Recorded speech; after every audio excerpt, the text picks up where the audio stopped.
మీ ఆంధ్రోళ్ళు, మీ తెలంగాణోళ్ళు ఈ పదాల వాడుకను ప్రజలందరూ వదిలేసి 12 ఏళ్ళు అవుతుంది. అన్ని సర్దుకున్నాయి. ఇటు తెలంగాణ, ఆంధ్రప్రదేశ్ విభజన తరువాత ఇటు అన్ని రంగాల్లో చూసుకున్నా, ప్రజలు చూసుకున్నా కూడా అన్ని రకాలుగా సర్దుకొని పోయారు. కానీ ముమ్మాటికి ఆ పదాలను ముందుకు తీసుకొచ్చి ఆ పదాలను వాడుతున్నది మాత్రం రాజకీయ నేతలే. తమ రాజకీయ బెనిఫిట్ల కోసం, తమ రాజకీయ భవిష్యత్తు కోసం ముమ్మాటికి తెలంగాణ ఎమోషన్ ను ముందుకు తీసుకొస్తూ మాట్లాడుతున్నారు ఇటు బీఆర్ఎస్ నేతలు గాని, కాంగ్రెస్ నేతలు గాని. రీసెంట్ గా పవన్ కళ్యాణ్ రాజోలు పర్యటనలో చేసిన వ్యాఖ్యలను ఇప్పుడు ఇటు తెలంగాణకు సంబంధించి బీఆర్ఎస్ నేతలు గాని, కాంగ్రెస్ నేతలు గాని, ఆంధ్రప్రదేశ్ లో వైసీపీ పార్టీ గాని వీటిని పవన్ కళ్యాణ్ అన్న మాటలను టార్గెట్ చేస్తూ ట్రోలింగ్ చేస్తున్నారు. ఇంతకీ పవన్ కళ్యాణ్ అంత తప్పుడు ఉద్దేశంతో ఏం మాట్లాడారు? ఆయన చాలా నార్మల్ గా రాజోలులో పర్యటించినప్పుడు అక్కడ ఉన్న కోనసీమ రైతులను కలిసి వాళ్ళతో మాట్లాడుతున్న సందర్భంలో కోనసీమకు కొబ్బరి చెట్లు ఎంత అందంగా ఉంటాయో అది మనందరికీ తెలిసిన విషయమే. అనుపూర్ణ అంటారు. రాష్ట్రం విడిపోవడానికి కూడా కారణం గోదావరి జిల్లాలో పచ్చదనమే. ఆ శాపం తగిలేసినట్టుంది. ఈరోజు గోదావరి జిల్లాలో మొత్తం కొబ్బరి చెట్లతోటి తెలంగాణ నాయకులంతా అంటారు కొబ్బరి చెట్లతో చాలా ఆనందంగా ఉంటుంది, మీరు ఏమంటుందని పచ్చదనంతో చాలా బాగుంటుందండి. ఈరోజు కొబ్బరి చెట్లకు ముండలు కూడా లేవు, అంత దిష్టి తగిలింది కోనసీమకి. సో నాకు నిజంగా చాలా బాగా,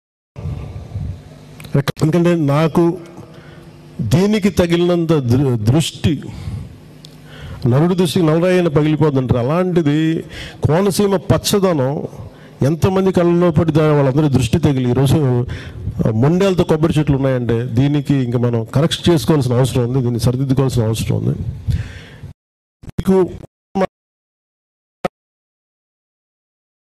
ఇక ఆ కొబ్బరి చెట్లు ఇప్పుడు మొండలు లేకుండా ఈ విధంగా ఎండిపోవడం, ఈ విధంగా ఇలా కావడం చాలా బాధాకరంగా ఉందని, ఎవరి దృష్టి తగిలిందో అన్నట్టుగా మాట్లాడిన ఆ మాటలను ఇప్పుడు తెలంగాణలో ఉన్న బీఆర్ఎస్ నాయకులు మరీ ముఖ్యంగా టార్గెట్ చేస్తూ మాట్లాడుతున్నారు. పవన్ కళ్యాణ్ ఈ వ్యాఖ్యలు చేసిన వెంటనే ఇటు జగదీష్ రెడ్డి పవన్ కళ్యాణ్ మాటలను విమర్శిస్తూ మాట్లాడారు. పవన్ కళ్యాణ్ కావాలని ఈ విధంగా మాట్లాడారు. ఇటు తెలంగాణకు కూడా ఆంధ్ర వాళ్ళ దిష్టి తగులుతుంది, మరి దానికి మేమేం చేయాలి అన్నట్టుగా మాట్లాడే ముందు తెలివితో మాట్లాడండి, అది ఇది అన్నట్టుగా పవన్ కళ్యాణ్ మాట్లాడారు. ఇక ఆ తర్వాత పవన్ కళ్యాణ్ గురించి ఇటు బీఆర్ఎస్ నేతలు కూడా ఒకరినక ఒకరు ప్రెస్ మీట్లు పెట్టి మాట్లాడుతున్నారు.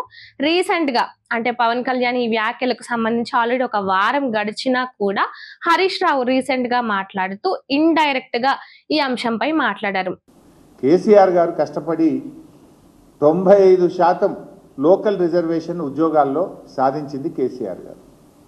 కానీ ఇలా కాంగ్రెస్ ప్రభుత్వం వచ్చినాక అత్యంత కీలకమైనటువంటి పోస్టులో ఈ విద్యుత్ విభాగంలో మొత్తం ఆంధ్ర అధికారులను నింపుతా ఉన్నారు. మేము మచ్చుకు కొన్ని మీ ద్వారా ప్రజల ముందు పెట్టాలనుకుంటున్నాం. ఓన్లీ విద్యుత్ శాఖని, ఇంకా చాలా శాఖలలో చాలా ఉన్నారు. అసలు ఈ ప్రభుత్వం తెలంగాణ ప్రభుత్వం నడుపుతుందా, వెనక నుండి ఆంధ్ర ప్రభుత్వం నడుపుతుందా అనే అనుమానాలు కలుగుతా ఉన్నాయి. మరీ ముఖ్యంగా ఆంధ్ర అధికారులు అని హైలైట్ చేస్తూ ఈ విషయాన్ని లింక్ పెడుతూ మాట్లాడారు. రీసెంట్ గా బట్టి విక్రమార్క విద్యుత్ రంగానికి సంబంధించి సంస్కరణలు తెచ్చామని ఏదో ప్రెస్ మీట్ పెట్టి మాట్లాడిన సందర్భంలో దానికి కౌంటర్ ఇస్తూ తెలంగాణను అసలు పాలించేది తెలంగాణ వాళ్ళ లేదంటే ఆంధ్ర వాళ్ళ అంటూ హరీష్ రావు కామెంట్లు చేశారు. తెలంగాణలో విద్యుత్ రంగంలో చూసుకుంటే మొత్తం అంటే పై స్థాయిలో ఉన్న అధికారులు ఎవరైనా ఉన్నారంటే మొత్తం ఆంధ్ర వాళ్ళే ఉన్నారు. మరి తెలంగాణను పాలిస్తుంది ఆంధ్ర వాళ్ళ తెలంగాణ వాళ్ళ అంటూ మెయిన్ గా ఆంధ్ర అధికారులని హైలైట్ చేస్తూ మాట్లాడారు. ఇక బీఆర్ఎస్ నేతలు ఈ విధంగా పవన్ కళ్యాణ్ చేసిన అంశాలపై డైరెక్ట్ గా ఇండైరెక్ట్ గా ఈ విధంగా మాట్లాడుతుంటే, మరో పక్క కాంగ్రెస్ నేతలు ఈ ఇన్సిడెంట్ జరిగిన 10 రోజుల తర్వాత ఇటు కోమటిరెడ్డి వెంకటరెడ్డి గాని, పిసిసి చీఫ్ మహేష్ కుమార్ గౌడ్ గాని వీళ్ళు పవన్ కళ్యాణ్ గురించి పవన్ కళ్యాణ్ విమర్శిస్తూ మాట్లాడుతున్నారు. కోమటిరెడ్డి వెంకటరెడ్డి మాట్లాడుతూ తెలంగాణలో పవన్ కళ్యాణ్ సినిమాలే నడవవు, అసలుగా తెలంగాణ ప్రజలు పవన్ కళ్యాణ్ పై చాలా ఆగ్రహంగా ఉన్నారు. ఇక పవన్ కళ్యాణ్ సినిమాలకు సంబంధించి తెలంగాణలో ఏవి కూడా ఆడనే ఆడవు, పవన్ కళ్యాణ్ క్షమాపణ చెప్పాల్సిందే, ఆయన మాటలు వెనక్కి తీసుకోవాల్సిందే అంటూ కోమటిరెడ్డి వెంకటరెడ్డి మాట్లాడుతున్నారు. కానీ ఈ విధంగా మాట్లాడి దాదాపు 13 సంవత్సరాలు అయిపోయింది. తెలంగాణ 13 సంవత్సరంలో పడుతున్నది. ఈ సమయంలో మా తెలంగాణను అవమానపరచొద్దని పవన్ కళ్యాణ్ గారు బేషరతుగా క్షమాపణ చెప్పితేనే తెలంగాణ ప్రజలు క్షమిస్తారు. ఇక దానికి క్షమాపణ చెప్పకపోతే ఎవ్వరు కూడా చిరంజీవి గారికి సంబంధం లేదు. Chiranjeevi is a super man. ఆయన ఎప్పుడు కూడా వివాదాలకు దూరంగా ఉంటారు. కానీ పవన్ కళ్యాణ్ కొత్తగా రాజకీయాలకు వచ్చి డిప్యూటీ సీఎం కాగానే తెలిసి తెలియకనే మాట్లాడిండో, మరి కావాలని తెలంగాణ వాళ్ళని అవమానపరచాలనుకుండో ఏమనుకుండో, కానీ దానికి క్షమాపణ చెప్తే కనీసం ఆయన సినిమా 1-2 రోజులన్నా ఆడుతుంది. చెప్పకపోతే ఎక్కడ కూడా తెలంగాణ థియేటర్లలో సినిమాలు రిలీజ్ కావు. సినిమాటోగ్రఫీ మినిస్టర్గా నేను చెప్తున్నా ఈ మాట. నిజానికి అక్కడ పవన్ కళ్యాణ్ అలాంటి ఉద్దేశంతో మాట్లాడలేదని ఆ వీడియో చూసిన ఎవరికైనా క్లియర్ గా అర్థమవుతుంది. కానీ పదే పదే ఇటు బీఆర్ఎస్ వాళ్ళు కానీ కాంగ్రెస్ వాళ్ళు కానీ, ముఖ్యంగా కాంగ్రెస్ నేతలు ముఖ్య కీలక స్థాయిలో అంటే ఒక పెద్ద పొజిషన్ లో ఉన్న మంత్రి లెవెల్లో ఉన్న వాళ్ళు కూడా ఈ విధంగా ఆ మాటలను కరెక్ట్ గా అర్థం చేసుకోకుండా ప్రతిదీ రాజకీయమే చేస్తూ, అంటే ఇటు తెలంగాణలో సమస్యలే లేవా, ఇప్పుడు పవన్ కళ్యాణ్ మాట్లాడిన అంశం గురించే మాట్లాడాలా, తెలంగాణలో ఇటు సర్పంచ్ ఎన్నికలు కానీ బీసీ రిజర్వేషన్ అంశానికి సంబంధించి ఎన్నో ఉన్నాయి మాట్లాడాలంటే, అవన్నీ వదిలేసి పవన్ కళ్యాణ్ సాధారణంగా మాట్లాడిన మాటలు వాటిని టార్గెట్ చేస్తూ కోమటిరెడ్డి వెంకటరెడ్డి ఈ విధంగా మాట్లాడడంపై ఇటు చాలా మంది విమర్శలు వ్యక్తం చేస్తున్నారు. ఇక అదే విధంగా పిసిసి చీఫ్ మహేష్ కుమార్ గౌడ్ కూడా మాట్లాడుతూ పవన్ కళ్యాణ్ ఆ మాటలను వెనక్కి తీసుకోవాలి, పవన్ కళ్యాణ్ ఆ విధంగా మాట్లాడడం కరెక్ట్ కాదంటూ మాట్లాడుతున్నారు. ఇటు బీఆర్ఎస్ పార్టీ గానీ కాంగ్రెస్ పార్టీ గానీ ఎందుకు పవన్ కళ్యాణ్ టార్గెట్ చేస్తున్నారు? పవన్ కళ్యాణ్ అక్కడ మాట్లాడింది తప్పు ఏం లేనే లేదు, ఏదో మాటలు అన్నాడు, కానీ దాని సందర్భం దాని ఉద్దేశం గాని ఎవరిని కించపరచాలని కాదు, మరీ ముఖ్యంగా తెలంగాణ ప్రజలని కించపరిచే ఉద్దేశం పవన్ కళ్యాణ్ కి లేదు.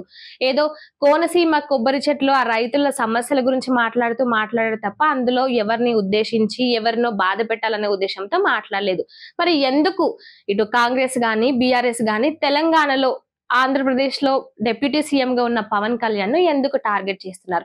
ఇక్కడ వీళ్ళు టార్గెట్ చేస్తున్నారు, అదే విధంగా అక్కడ ఎప్పుడెప్పుడా పవన్ కళ్యాణ్ ఏం మాట్లాడితే ఎప్పుడు పవన్ కళ్యాణ్ పై కౌంటర్ ఇద్దామా, పవన్ కళ్యాణ్ ను టార్గెట్ చేసి మాట్లాడదామా అని ఎదురు చూసే వైసీపీ ట్రోలింగ్ బ్యాచ్, వైసీపీ నాయకులు, వైసీపీ పార్టీలో మాజీ ఎమ్మెల్యేలు ఎవరైతే ఉన్నారో అంబటి రాంబాబు గాని పేర్ని నాని గాని వీళ్ళందరూ కూడా ప్రెస్ మీట్లు పెట్టి మరి పవన్ కళ్యాణ్ విమర్శిస్తూ పవన్ కళ్యాణ్ గురించి మాట్లాడుతున్నారు.